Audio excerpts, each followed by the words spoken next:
big fear is that if my mistakes keep growing in terms of how I'm dealing with stress and other people, I might get fired. And if I get fired, not only am I losing my income, but I'm losing my insurance benefits. And so I think that's the real stress, is if I don't figure out how to do this better and explain what's going on in an appropriate way to my boss and my coworkers, that I could potentially make the mess even bigger, because I don't want to be dead weight on my team, and I feel like I can do my job, but right now the struggles are coming out in ways that I don't like, and because I look okay, I feel like people are not going to be empathetic, because it's going to sound like I'm making it up, if that makes any sense. That does make sense. Sounds like you have a lot that you're dealing with the bills and with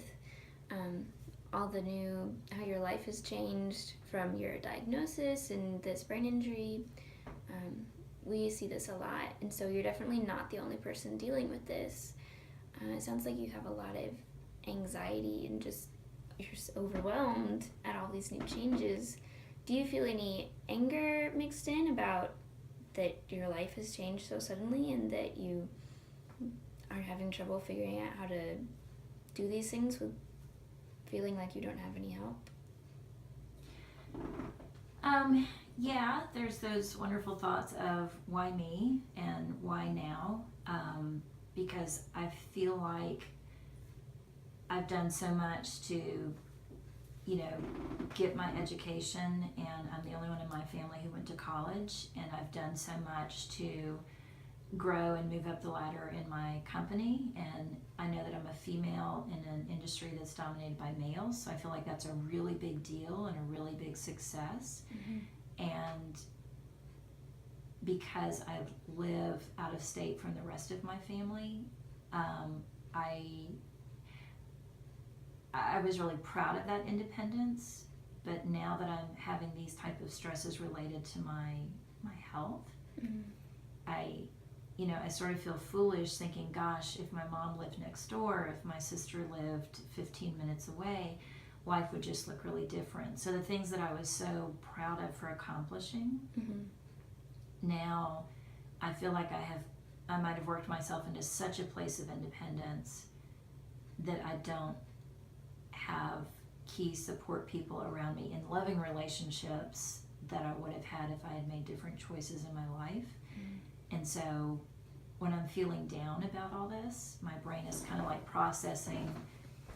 because I went to college and the rest of my family didn't, there's probably some resentment there on their side that, oh look, that she's got all this money because she's got a good job, and oh look, now that she needs help, she's wanting to have us step in and help her, but where was she when we needed her? And I guess my thoughts just kind of spiral into a really negative place where I'm seeing mistakes that I made along the way, where I was so focused on my goals that I think in a lot of ways I was kind of leaving my family behind, and I felt good about leaving them behind because I felt like I was making good, healthy choices to take care of myself and not make the same mistakes that a lot of people in my family made. But now that's kind of coming back to bite me. And so I can, when I've got my head on straight, I can say, oh wow, look at this wake-up call that's really making me look at family differently, because it's not too late to change how I do things with my family. But on the other hand, when I'm in those dark moments, those feelings are so strong because of, my doctor's telling me that this is to be expected with all of the emotional tidal waves coming because of my brain being injured. But yet I don't know anybody else who's gone through this. So it's not like I have another friend who says, oh yeah, when I had my brain injury, I experienced that too. And so I end up feeling like an erratic, moody teenager, and that's really embarrassing for me because I have so prided myself on being the strong one, the level-headed one, the one who does have her head on straight. So it's really embarrassing to find my ways acting in ways that I don't feel like I have full control over. and yet I feel foolish even saying that, because if I saw a coworker acting the way I work, or the way I'm acting when I'm having a bad, stressful day,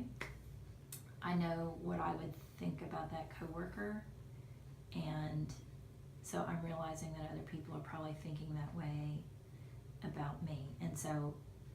there's a lot of negative thought mixed into it, and so I've got to figure out that good balance of saying, yes, I am, like in my self-talk, yes, I am having trouble toning down my anger, and it's okay to be angry, but this is a healthy way of dealing with your anger. I think that's the kind of stuff I need help doing, because this was so easy for me for the rest of the other parts of my life. I haven't had to use tools like that, so this is like a whole new language that I'm having to learn. So it just I'm embarrassed to be sitting here and having this talk with you, and yet I know if I don't sit here and have this talk with you, if I end up losing my job, or I end up making things worse in my family instead of better, I can feel that this is a turning point in life decisions, and this is really stretching me in ways that are uncomfortable. And I feel like even just sitting here and telling you all this is really, really a big deal, because I don't normally have to talk to people about stuff like this. So even setting this appointment and choosing to show up here and choosing to put all my baggage on the table, I know that that's a big deal in a good way. But I will be honest and say that I'm fighting not being embarrassed, and I'm fighting letting the mask come off so that you can see what I need help with. So it sounds to me like, as I said before, you have so many life changes going on, and you're having a difficult time not being frustrated at yourself for not being able to reach the standards that you had before you received this injury, and that you're sometimes projecting those disappointments about yourself onto the other people in your life, which is understandable that anybody would do that. I'd like to invite you to come back. Is there a time that you can come back next week that we could possibly go over? I'm going to go and talk to your employer and see what their disability statement is, and see if we can get in contact with human resources there, and just see what sort of resources you have available at your workplace, and help you find some resources that you can use in your personal life for friends and family, and help coach you through some ways to talk to them about how your life has changed and how they can best support you, because there's no guarantee that, like, in a perfect world, your friends and family would be very supporting, but as you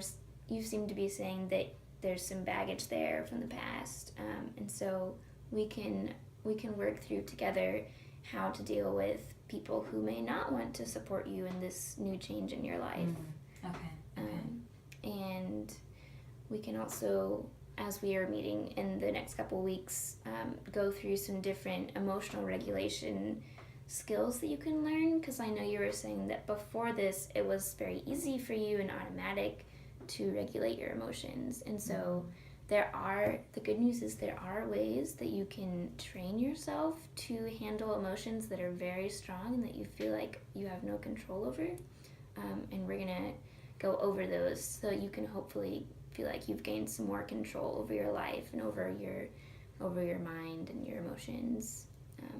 But I think you did the right thing in coming to us, and I'm so proud of you for having the courage to go and talk to someone, and I think we're really going to be able to help you to make some big improvements. Good. And it is reassuring for me to let all that pour out and then listen to you make it sound like it's something that we can look at and make some differences in. So, okay, good. I'll tell you what, if you have this opening available next week, this Mhm. works really well for me because this is my lunch hour on a day that is usually kind of quiet at the office, so that would be great. That's excellent. Well, if as you're leaving, if you can tell that to the receptionist, then we Okay. can definitely get you in on our calendar for next week. I look forward to seeing you again. Oh, great. Thank you so much. It was so nice meeting you. You're welcome. Nice meeting you too.